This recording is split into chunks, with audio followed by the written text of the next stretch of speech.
मैं हूं रवि सिन्हा। आज इस वीडियो में हम लोग बोट और स्ट्रीम पर चर्चा करेंगे। अब मेरा दावा है कि अगर इसको कायदे से कंसंट्रेशन के साथ इस पूरे वीडियो को शुरू से अंत तक देख लिया जाए तो इस चैप्टर के जो सवाल हैं वो बहुत आसानी से, चाहे जो भी हो, जहां के भी हो, आराम से बनने लगेंगे। इसके बाद न ही किसी वीडियो की आवश्यकता होगी देखने की, और न ही किसी किताब या किसी और जगह से सीखने की आवश्यकता होगी। अभी सिर्फ आवश्यकता है कि आप जरा ध्यान से सुने और इसको देखें।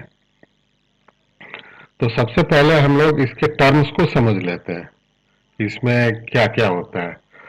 आप ध्यान दें कि अगर आप किसी नदी के किनारे अगर खड़े हैं तो आप क्या देखते हैं कि नदी में एक धारा है, करंट है, किसी तरफ भी फ्लोट कर रहा है वो। अगर उसमें हम किसी कागज का टुकड़ा फेंक देते हैं तो क्या होता है, वो नदी के जो धारा है, जो करंट है, जो उसकी स्पीड है, उसके हिसाब से धीरे धीरे करके वो पेपर फ्लोट करने लगता है और वो बहने लगता है। यानी कि वो उस पेपर का स्पीड तो जीरो था, उसमें तो किसी प्रकार का कोई स्पीड था नहीं, लेकिन अगर वो बह रहा है तो इसका मतलब it is because of the current of the river. इसका मतलब कि अगर हम चाहे नाव चलाएं या सिर्फ कागज फेंक दें या कुछ और हो, उसमें पत्ता डाल दें, जो नदी का बहाव है, जो उसमें करंट है, उसका प्रभाव तो उस पर पड़ता है। अब हम इस समय बात करते हैं बोट और स्ट्रीम की। तो मान लेते हैं कि जो बोट है, जो भी जिस भी बोट की हम बात कर रहे हैं, उसकी स्पीड b है और नदी की जो धारा है या करंट है या जो उसका स्पीड है वो s है। तो इसमें दो बातें हो सकते हैं, या तो नाव करंट के अगेंस्ट जा रही है, जो भी उसका स्पीड है, जो भी उसकी बहाव है, उसके अगेंस्ट जा रहे हैं। तो अगेंस्ट जा रहे हैं तो इसका मतलब नाव एक्चुअली जो चल रही है वो उसका एक रिजल्टेंट स्पीड है। वो अपने बोट का जो अपना स्पीड है उस स्पीड से वो नहीं चल रही है, क्योंकि नदी की भी धारा है। तो एक्चुअली जो रिजल्टेंट स्पीड बोट का होता है वो बोट के स्पीड से माइनस कर देने से, अगर जो भी नदी की धारा है उसका स्पीड को माइनस करेंगे बोट के स्पीड से, तो वो बोट का रिजल्टेंट स्पीड हो जाएगा और उसी उसी स्पीड से वो जा रही होती है नाव। और उसी को हम लोग बोलते हैं अपस्ट्रीम स्पीड। यानी कि जो भी नदी का बहाव है, जो भी उसका करंट है, उसके अगेंस्ट चलने को अपस्ट्रीम स्पीड बोलते हैं। उसका ठीक उल्टा अगर हम कर लें तो नदी का जो बहाव है, जो भी करंट करंट है उसमें, उसके अगर हम अलोंग चलते हैं, यानी कि उसी के दिशा में चलते हैं, तब उसी के दिशा में चलेंगे तो भी एक रिजल्टेंट स्पीड होगा बोट का। अब फर्ज करें कि बोट का स्पीड अगर 4 है, 4 किलोमीटर प्रति घंटा, और करंट का स्पीड 2 किलोमीटर प्रति घंटा है, तो रिजल्टेंट स्पीड जो हो जाएगा, अगर उसी दिशा में चल रहा है तो वो 4 और 2 दोनों को जोड़ देने पर 6 किलोमीटर प्रति घंटा जो आता है। 6 किलोमीटर प्रति घंटा एक्चुअली बोट का स्पीड नहीं है, वो स्ट्रीम का स्पीड मिलके 6 किलोमीटर प्रति घंटा का स्पीड हो जाता है रिजल्टेंट। एक्चुअली बोट उसी स्पीड से चल रही होती है, मतलब कि दोनों का जो योग होता है, दोनों के स्पीड को जब जोड़ देते हैं तो जो भी होता है उसी स्पीड से चल रही होती है। उसको हम लोग बोलते हैं डाउन स्ट्रीम स्पीड। यानी कि जो बोट है, boat going along the current of the river, वो डाउन स्ट्रीम स्पीड है। हमने उसको लिख भी दिया है। अगर आपको फिर से अगर रेफर करना हो तो इस वीडियो को रेफर करने में आसानी हो जाएगी। Speed in the direction of the current. और टोटल टाइम टेकन क्या होता है? टोटल टाइम टेकन मतलब किसी बिंदु से अगर नाव चली और वहीं पर वापस आ गई, यानी कि उसने अप स्ट्रीम भी कवर किया और डाउन स्ट्रीम भी कवर किया, दोनों में जाने के बाद जो टोटल टाइम जो लगता है उसको टोटल टाइम बोलते हैं। वो टोटल हो गया। अगर अपस्ट्रीम जाने में 4 घंटा लगा, डाउन स्ट्रीम आने में 2 ही घंटे लगे, तो टोटल टाइम टेकन 6 घंटा हो जाएगा। यहाँ एक स्टैंडर्ड फार्मूला है जो सब सदियों से आप भी जान रहे हैं, हम भी जान रहे हैं, सब कोई जानता है कि distance equal to time into speed. अब टोटल टाइम एक यहाँ पर हमने स्टैंडर्ड ये रख दिया है। अब इसको आपको यूज करने सीखना होगा। Total time taken equal to distance, यानी कि नदी में जो डिस्टेंस है वो तो बराबर ही रहेगा डाउन स्ट्रीम के लिए या अप स्ट्रीम के लिए। तो यहाँ पर दिया हुआ है distance upon B minus S, यानी कि distance upon up stream speed plus distance upon downstream speed. इन दोनों को जोड़ देंगे तो जोड़ने के बाद जो हमारे पास टाइम आएगा वो टोटल टाइम टेकन होगा। इसका मतलब ये नहीं कि हर एक सवाल में टोटल टाइम टेकन ही पूछेगा। अब फर्ज कीजिए कि ऐसा सवाल पूछा गया जिसमें केवल अप स्ट्रीम की चर्चा है, तो अप स्ट्रीम की चर्चा है तो केवल आप यहाँ time taken equal to distance upon B minus S लेंगे। तो उसमें टाइम टेकन जो होगा वो केवल अप स्ट्रीम जाने में जो नाव का टाइम लगेगा वो, उसमें अगर टाइम टाइम दिया हुआ है, वो ये दिए हुआ अप स्ट्रीम का स्पीड दिया हुआ है दोनों, या बोट का स्पीड दिया हुआ है, स्ट्रीम का स्पीड दिया हुआ, डिस्टेंस निकालना है तो अकॉर्डिंगली आप निकाल लेंगे। उसी तरीके से अगर डाउन स्ट्रीम भी है तो डिस्टेंस वही है, बोट का स्पीड वही है, स्ट्रीम का स्पीड वही है, दोनों को जब हम जोड़ देते हैं इसको हटा देंगे, जब टोटल की बात होगी तो इससे हम निकाल लेंगे। इस तरीके से इसका एप्लीकेशन को आप 4-5 सवाल हल कर लेंगे तो इसके एप्लीकेशन को अच्छी भली भांति समझ जाएंगे। और हम आपको सलाह देंगे कि इसके बाद किसी भी प्रकार का कोई वीडियो देखे ही मत, फर्दर कंफ्यूजन ही ना हो, ना कोई कंसल्ट करें, कुछ सीधा सवाल बनाएं। हमारे बनाने का, हमारे बताने का मकसद भी यही होता है कि जो भी इसको देखे वो यहीं पर फुल एंड फाइनल हो जाए, समझ जाए पूरा, बार बार इसको देखने की आवश्यकता बिल्कुल ना पड़े। और वो फार्मूला भी है स्टैंडर्ड, ऐसा नहीं कि कोई आज का नया फार्मूला हो गया, ये आज से 5 साल पहले से जान रहे हैं। Time into speed equal to distance, बस उसी पर है। ये सारा सवाल बोट और स्ट्रीम का सब उसी पर बन जाएगा। तो आइए चलते हैं हम लोग और सवाल देखते हैं।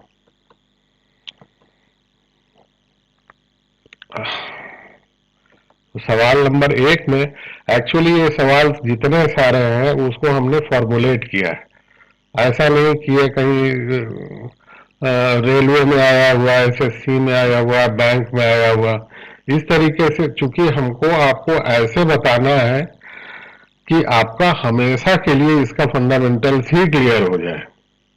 और चाहे जो भी हो इसी में से तो आएगा, जो सवाल आएंगे उसी में से अपस्ट्रीम पूछेगा, डाउन स्ट्रीम पूछेगा, डिस्टेंस पूछेगा, जो पूछेगा चाहे जिस तरीके से ट्विस्ट करके सवाल दिया जाए आप सवाल को बना ही लेंगे। बस ये वीडियो को पूरे कंसंट्रेशन से शुरू से लेकर लास्ट तक देखें। अब यहां पर हमने दिया हुआ है कि speed of boat in still water. Still water लिखने का क्यों मतलब है? स्टिल वाटर का मतलब कि हम जब बोट का स्पीड दे रहे हैं तो उसमें करंट का, किसी भी प्रकार के वाटर करंट का जिक्र नहीं है, वो बोट का ही स्पीड है। तो बोट का speed in still water 6 kilometre प्रति घंटा, ठीक है। स्पीड ऑफ स्ट्रीम 4 किलोमीटर प्रति घंटा। अब डिस्टेंस 10 किलोमीटर। अब हमको निकालना है टोटल टाइम टेकन। तो पिछले जो हमने जो फॉर्मूला जो देखा था, यानी कि अप स्ट्रीम जाने में और डाउन स्ट्रीम आने में जो टाइम लगेगा, तो दोनों को जोड़ देंगे तो वो टोटल टाइम टेकन हो जाएगा। तो अप स्ट्रीम जैसे हमने बताया, अप स्ट्रीम क्या है? रिजल्टेंट स्पीड, वो बोट के स्पीड से स्ट्रीम के स्पीड को माइनस कर लेंगे, वो अप स्ट्रीम होता है। माइनस हमेशा अप स्ट्रीम में माइनस होता है, तो वो 2 हो गया, 2 किलोमीटर प्रति घंटा की रफ्तार। डाउन स्ट्रीम का स्पीड 6 + 4 यानी कि 10 किलोमीटर प्रति घंटा रफ्तार। टोटल टाइम टेकन क्या हो जाएगा, distance upon up stream speed plus distance upon downstream speed. तो अब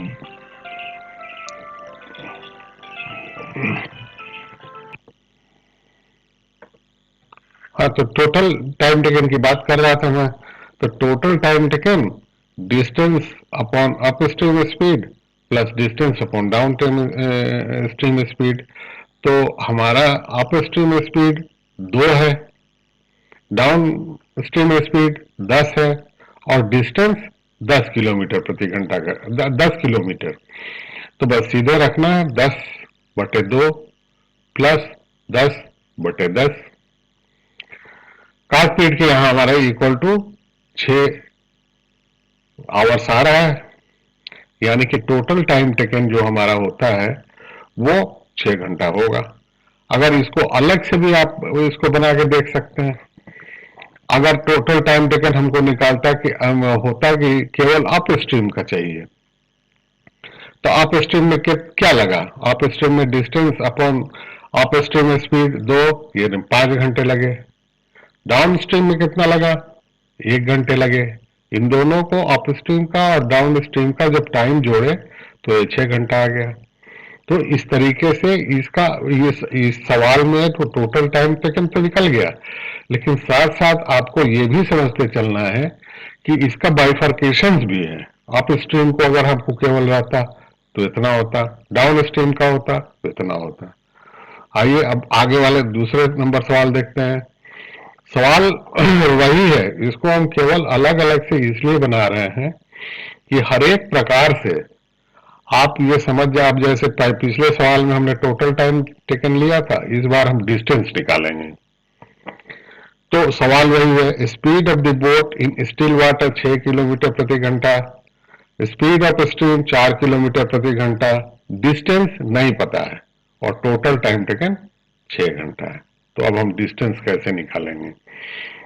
उसी तरीके से अब हमको क्या करना है, मान लेते हैं कि ये डिस्टेंस इक्वल टू डी, तो up stream equal to 6 minus 4 equal to 2, down stream 6 plus 4 equal to 10। अब टोटल टाइम टेकन दिया हुआ है 6 घंटा। अब इसमें आपको ये समझना है कि अगर हमारे केवल अप स्ट्रीम की चर्चा होती तो केवल अप स्ट्रीम का यहाँ पर टाइम दिया होता है, तो हम तब भी अब डिस्टेंस निकल जाता है, केवल ये बस इतना ही लेते हैं हम। तो हमने दोनों का साथ में लेके हम ये इस समय चले हुए हैं कि पूरा सवाल देखा जाए, लेकिन इसका अगर हाफ दिया हो तो भी अगर कहे कि आधा डिस्टेंस कितने घंटे कितने समय में तय करेगा तो d/2 कर देंगे। तो फिलहाल ये 6 घंटा दिया हुआ है तो 6 और d/2 ये 2 अप स्ट्रीम, d/10 ये 10 डाउन स्ट्रीम स्पीड। तो हमारा क्या आता है, अब इसका एलसीएम ले लिए, एलसीएम 10 आया, 10 को ये 5d ये 1d में 6d/10। यहां से अगर हम इस साइड में करेंगे तो ये 60 हो जाएगा, ये जोड़ा तो 60 इक्वल टू 6d, तो d बराबर 10। तो डिस्टेंस हमारा 10 किलोमीटर प्रति घंटा का रफ्तार है। तीसरा देखते हैं। तीसरा सवाल है,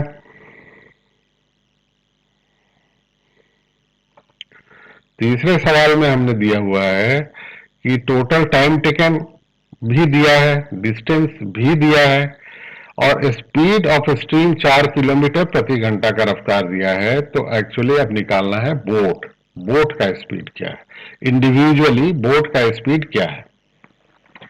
जब भी बोट का स्पीड की चर्चा जब भी की जाए, बोट के स्पीड की चर्चा, तो इसका मतलब बोट का स्पीड इन स्टिल वाटर। तो क्वेश्चन में कहीं कहीं साफ दे देता है कि speed of boat in still water, अगर न दे तो आप इसको बोट का स्पीड को हमेशा समझेंगे स्टिल वाटर में ही। तो चलिए इसको निकालते हैं। अब स्पीड ऑफ बोट को हम मान लेते हैं कि वो b है, शुरू से सवाल में देखते आए हैं कि वो b है, तो चलिए ठीक है। अब अप स्ट्रीम स्पीड क्या हो जाएगा, b, और ये स्पीड ऑफ स्ट्रीम 4 दिया है तो b-4। डाउन स्ट्रीम उसी तरीके से B+4। यहां पर हमने ये लिख दिया है, let speed of boat equal to B। अब वो उसी फॉर्मूला पर उसको हम रखेंगे। डिस्टेंस 10 दिया हुआ है, तो डिस्टेंस की जगह हमने ये लिखा 10, B-4 अप स्ट्रीम हुआ, 10 नीचे में B+4 ये डाउन स्ट्रीम हुआ। अब B-4 और B+4 इन दोनों का अगर हम एलसीएम लेंगे तो B² - 16, क्यों? A+A-B इंटू A+B, तो A² - B² के फॉर्मूले पे आ गया, यानी B² - 4 का स्क्वायर 16। अब B-4 से गया तो B+4 मतलब 10 into B+4, similarly 10 B-4 equal to, अब इसको अगर हम ब्रेक करेंगे तो ये 10 से 40 और ये 10 से 40, ये माइनस में आएगा और ये प्लस में आएगा, 40 कट गया, तो बचा क्या? 10B और ये 10B, यानी कि 20B अपॉन में B² - 16 जैसे था। और यहां पर हमारा ये 6 क्या है? टोटल टाइम टेकन है। अब इसको अपने हिसाब से इसको हम कर लेंगे, यहां पर इसको ले गए तो 6B² माइनस इसको लाए तो 20B माइनस 16 और 6 96, 96 इक्वल टू 0। ये अब बन गया क्वाड्रेटिक इक्वेशन। क्वाड्रेटिक इक्वेशन का रूट्स यहां पर हमने दिया 3B², ये तो पहले 2 से काट दिए हम, तो ये 3B² minus 10B minus 48 equal to 0। इसके रूट्स यहां पर दे दिए 3B² minus 18B plus 8B minus 48, यानी कि माइनस 18B प्लस 8B। इन दोनों को सॉल्व किया जाए तो क्या होगा? 18 में से 8 गया 10, माइनस पावर ये बड़े वाले का यहां पर माइनस आता है, ठीक है। इन दोनों को आपस में गुना किया जाए तो इन दोनों के आपस के गुणनफल के बराबर हो जाता है, तो सही है। तो अगर हम इंप्लाई इसमें से 3B को कॉमन लेते हैं तो B-6 प्लस 8 B-6, इसलिए अब ये B-6 हो गया। और दूसरा फैक्टर क्या होता है? 3B-6, तो B-6 से हमारा B का वैल्यू 6 हो गया, और ये माइनस में डिस्टेंस आ नहीं सकता है, इसलिए आंसर B = 6। तो यानी कि बोट का स्पीड निकला 6 किलोमीटर प्रति घंटा का रफ्तार। फिर चौथा नंबर सवाल, speed of boat in still water यहां पर दिया हुआ है 6 किलोमीटर प्रति घंटा का रफ्तार। इस बार स्ट्रीम का स्पीड नहीं दिया हुआ है और डिस्टेंस वही है, टोटल टाइम टेकन वही है, तो फिर वही है। इस बार में उसमें B माने थे, इस बार में तो B की जगह हमको 6 मिल गया है, तो up stream speed 6 minus S, down stream speed 6 plus S। बस उसी सेम फार्मूला पे हमको रखना है, 10/6 माइनस S, 10/6 प्लस S। ये फिर वही A minus B, A plus B, A² minus B², यानी कि 36 माइनस S² पर आ गया। अब इसको यहां से देखेंगे तो 10 ब्रैकेट के अंदर 6 प्लस x, ये 10 6 माइनस S, तो हमारा कटेगा क्या क्या? S वाला कट जाएगा, 10S और ये 10S कट जाएगा, तो हमारा केवल ये 60 और प्लस 60 120, 120/36 माइनस S²। अब उसे इधर 60 है, तो इस 6 को भी अगर हम यहां से काटेंगे तो 20, 6 दूनी 12 और 20 बार में कटेगा, यानी कि यहां पर implies 36 minus 20 equal to S², यानी S = 4, यानी 4 आ गया हमारा स्ट्रीम का स्पीड। तो हमने लगभग बोट का स्ट्रीम का डिस्टेंस और टोटल टाइम टेकन इतना ही होता है। सिर्फ बोट और स्ट्रीम के सवाल में चाहे जितना भी सवाल को ट्विस्ट किया जाए, इन्हीं दोनों में इसी में से किसी एक को या दो को निकालने के लिए दिया जाता है। अगर आप इसको खूब कायदे से समझ लिए ब्रेक करके भी समझ लिए, आधा डिस्टेंस को भी निकालने का तरीका, आधा डिस्टेंस बराबर d/2, उसमें कुछ नहीं, अप स्ट्रीम का हो तो सिर्फ अप स्ट्रीम का लेंगे, डाउन स्ट्रीम का हो तो सिर्फ डाउन स्ट्रीम का लेंगे, दोनों का लेंगे तो दोनों को जोड़ देंगे। अगर समझ गए हैं तब तो अब समझ लिए। अब इसमें एक और सवाल हमने लिया है जिसमें इसको आप देख लेंगे तो और ज्यादा अच्छा से क्लियर होगा। Speed of boat in still water ये भी नहीं पता है, स्पीड ऑफ स्टीम ये भी नहीं पता है। पता क्या है? तो डिस्टेंस पता है, अप स्ट्रीम का अलग से टाइम पता है 5 घंटा, डाउन स्ट्रीम का अलग से टाइम पता है 1 घंटा। अब इसको हम कैसे बनाएंगे टाइम? अब उसी को हमने ब्रेक करके यहां दिखाया है ताकि आप इसको आराम से समझ पाए। इसको हमने निकाला time taken equal to distance upon up stream speed, यानी कि 5 घंटा ये दिया हुआ है 5, ठीक है, और डिस्टेंस 10, ये 10 दिया हुआ है, लेकिन ना ही हमको बोट का स्पीड पता है ना ही स्ट्रीम का। तो अप स्ट्रीम स्पीड हम जानते हैं b-s होता है, डाउन स्ट्रीम b+s होता है, जहां पर b बोट का स्पीड है और s स्ट्रीम का स्पीड है। तो यहां के अनुसार हमारा 5 = 10/b-s, तो पहला इक्वेशन हमारा यहां पर खड़ा हो गया b-s = 2, यहां 5 से काट दिए हैं 2, इक्वेशन नंबर 1। अब सिमिलरली यहां पर डाउन स्ट्रीम स्पीड अगर हम जब लेंगे तो डाउन स्ट्रीम जो टाइम टेकन 1 आवर है, तो यहां पर 1 distance upon downstream speed, distance तो वही रहेगा b+s, यानी कि दूसरा इक्वेशन हमारा जो खड़ा हुआ वो b+s = 10। अब अगर हम सीधा सीधा इसको ऐड कर दें तो ये क्या, प्लस माइनस ये हमारा कट जाएगा और ये हो जाएगा 2b बराबर 12, तो b = 6। ये b क्या है? बोट का स्पीड है, बोट का स्पीड। अब ये आप अपनी इच्छा से b का इस दोनों इक्वेशन में से किसी में भी अगर इसमें हम रखेंगे b का वैल्यू तो s का वैल्यू निकल के आ जाएगा।